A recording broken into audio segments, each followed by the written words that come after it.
ইফতারিতে খাওয়ার জন্য মাত্র 5 মিনিটে তৈরি করে নেওয়া যাবে এমন একটা রেসিপি শেয়ার করছি। আর সেটা হচ্ছে ফ্রুট কাস্টার্ড। কাস্টার্ডটা তৈরি করতে চুলায় একটা পাতিলে আমি 1 লিটার দুধ জাল করে নিচ্ছি। দুধটা অনবরত নেড়ে দিচ্ছি এবং ঘন হওয়া পর্যন্ত অপেক্ষা করছি।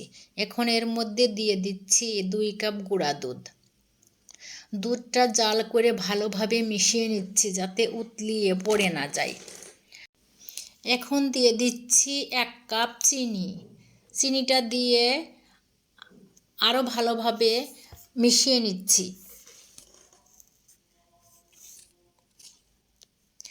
এরপর আমি এখানে কাস্টার্ড পাউডার ব্যবহার করব, এই জন্য আলাদা একটা বাটিতে 6 টেবিল চামচ কাস্টার্ড পাউডার গুলিয়ে নিচ্ছি এবং মিশ্রণটা দুধের মধ্যে অল্প অল্প করে ঢেলে দিচ্ছি যাতে দলা পেকে না যায়।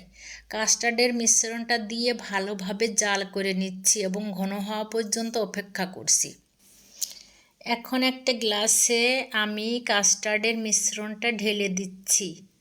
এর সাথে দিয়ে দিচ্ছি সাদা আঙুর, দিয়ে দিচ্ছি কলা, দিয়ে দিচ্ছি খেজুর, দিয়ে দিচ্ছি কালো আঙুর, দিয়ে দিচ্ছি আপেল, দিয়ে দিচ্ছি বেদানা। সবগুলো উপকরণ একসাথে মিশিয়ে নিয়েছি। ফ্রুট কাস্টার্ড দেখতে যতটা সুন্দর, খাইতে তার চেয়ে আরও মজার।